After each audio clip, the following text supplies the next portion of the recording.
Olá, pessoas.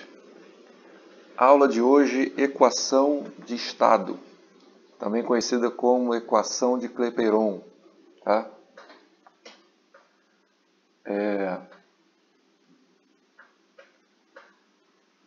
Quem é meu aluno sabe que eu gosto de referências históricas, então de alguma forma eu tento colocar uma data. Fiz um resumo aqui, mas eu coloquei aí o nome do responsável, Paul-Émile Clapeyron.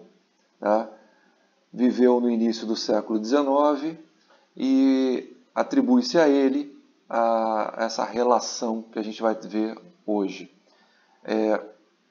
Aqui são as variáveis de estado que a gente já viu nas aulas anteriores: pressão, volume e temperatura.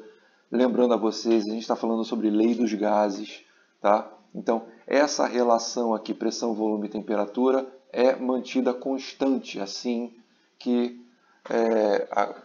conclui o Clapeyron. Isso significa o seguinte: se você altera o volume de um gás, a pressão e a temperatura se ajustam, na medida a manter essa proporção num valor fixo. Se você altera a temperatura, pressão e volume se ajustam, e assim sucessivamente. Essas três variáveis estão amarradas.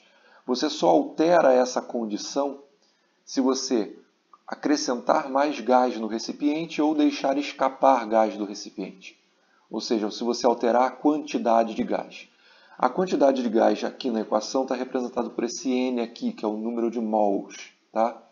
Esse R é uma constante de proporcionalidade chamada constante universal dos gases. A equação de estado ela não é registrada nos livros dessa forma, ela aparece assim. Então é só pegar o T, jogar para o lado de cá, ajeitar esse produto. A ordem dos fatores não altera o produto aqui. Então eu tenho PV igual a nRT. Essa daqui é a forma padrão como ela é apresentada. Tá? Eu vou comentar um pouquinho sobre o N e um pouquinho sobre o R, não necessariamente nessa ordem. Eu vou começar pelo R, a chamada constante universal dos gases. Repara, ela tem um valor de aproximadamente 8 joules por mol Kelvin no Sistema Internacional de Unidades, trabalhando aqui só com unidades padrão do Sistema Internacional, ou em unidades mais práticas, 0,082 atm litro por mol Kelvin. Ou seja, quando a minha pressão estiver medida em atm e o volume estiver medido em litro, eu vou usar o R no valor de 0,082. Se eu tiver a pressão em newton por metro quadrado e o volume em metro cúbico, eu já uso o valor de 8 joules. Tá? Então reparem o seguinte: a constante universal dos gases ela representa um valor de energia que cada quantidade de gás, cada mol de gás, precisa para variar sua temperatura, para cima ou para baixo. Em outras palavras, se um gás aquece 1 Kelvin de temperatura, ou seja, uma variação de 1 Kelvin corresponde a uma variação de 1 Celsius, então para você aquecer o gás em 1 grau Celsius, ele precisa absorver aproximadamente 8 joules de energia para cada mol. Para você esfriar o gás, ele precisa perder 8 joules de energia para cada mol. Então, esse R aqui está informando para a gente justamente a troca de energia que precisa ocorrer para cada mol de gás variar a sua temperatura para cima ou para baixo, ganhando ou perdendo energia. Tá? E o que é esse mol? Esse mol nada mais é do que uma quantidade de matéria, unidades. Se eu falo para vocês, uma dúzia, quantas unidades corresponde a uma dúzia? 12. Se eu falo para vocês uma dezena, quantas unidades corresponde a uma dezena? 10. E se eu falo para vocês um mol, quantas unidades corresponde a um mol? 6,02 vezes 10 a 23 unidades. Lembrem-se, a potência de 10 que acompanha o número representa as casas decimais que o número possui, que não estão representadas aqui. Então a vírgula está aqui depois do 6. Então eu tenho 23 casas decimais à direita desse número aqui. Esse número o expoente é 23, é um expoente positivo, então ele é um número maior que 1. Então eu fiz questão de abrir esse número aqui, ó. Tira a potência de 10 e coloca 23 casas decimais. Então vamos contar aqui, ó. 1000, milhão, bilhão, trilhão, quadrilhão, quinquilhão, sextilhão. Então se eu falo em 1 mol de oxigênio, eu tenho uma quantidade de 602 sextilhões de moléculas de oxigênio. Se eu falo de 1 mol de hélio, gás hélio, eu vou ter 602 sextilhões de átomos de hélio. Esse número aqui também é conhecido na literatura como número de Avogadro. O nome não está errado não, é Avogadro mesmo, Amadeu Avogadro. Tá? O número de mols também ele pode ser calculado em função da massa molar de uma substância. Quem já viu em química vai lembrar, porque o professor de química também trabalha com mols, quando ele está falando de reações químicas. Ele pede para você calcular o número de mols em função da massa de um reagente.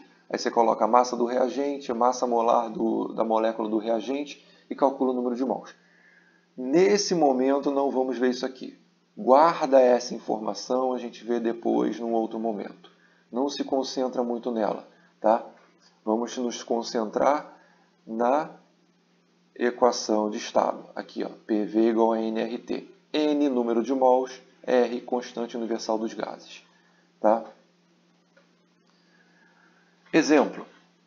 Determina o volume em litros ocupado por 1 mol de um gás ideal em condições normais de temperatura e pressão. Aí vamos lá, observação. Condições normais de temperatura e pressão. CNTP. Isso aqui tem que gravar, não adianta, decora. CNTP, condições normais de temperatura e pressão. Quais são?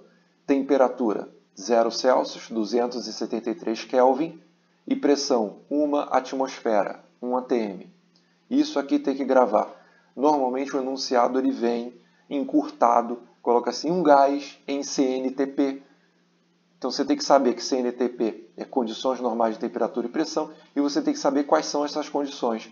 Temperatura 273 Kelvin, sempre em Kelvin, e pressão em 1 atmosfera. Voltar um pouquinho. Como a gente começa a resolver um problema de física? Venho falando para vocês há muito tempo isso. Lê o enunciado, faz a lista de dados. Então, lista de dados aqui, ó. N, 1 mol, porque ele fala, determine o volume em litros ocupado por 1 mol de um gás ideal. Então, eu tenho aqui o N, 1 mol. Pressão 1 atm, temperatura 273 Kelvin, CNTP, condições normais de temperatura e pressão. E para completar a equação, lembra? PV igual a nRT, está ela aqui. Ó. Eu preciso do R, preciso da constante. Olha a constante aqui. Se a minha pressão está em atm, eu vou usar o valor da constante em atm litro mol Kelvin. Tá? Então 0,082. Se, conforme eu falei antes, se a pressão tivesse em Newton por metro quadrado, usaria o valor em Joule por mol Kelvin. Aí o meu volume não estaria em litros, estaria em metros cúbicos. Tá? Então, mas aqui, pressão em atm, constante em atm litro, volume em litro. Pressão 1, volume quem eu quero descobrir, número de mols 1, constante 0,082, temperatura 273 Kelvin. Multiplica aqui, você vai ter 22,4 litros. Ok? Simples, fácil, não complica a vida, lê o enunciado, faz a lista de dados, aplica a fórmula. Tá? Próxima aula provavelmente exercícios e a gente se vê. Eu vou deixar esse vídeo aberto, estou dando esse recado no final do vídeo. Vou deixar ele aberto no YouTube. Se você for meu aluno, comenta dentro da plataforma. Se está com dúvida, quer perguntar alguma coisa, vou deixar esse vídeo linkado na plataforma, comenta lá dentro. Tá? Se você não for meu aluno, for um aficionado por física, entrou aqui no canal só para assistir a aula, tu é meio estranho, mas está valendo a pena, continua por aí. E se quiser comentar, pode comentar abaixo. Assim que eu puder, eu respondo. Tchau, tchau.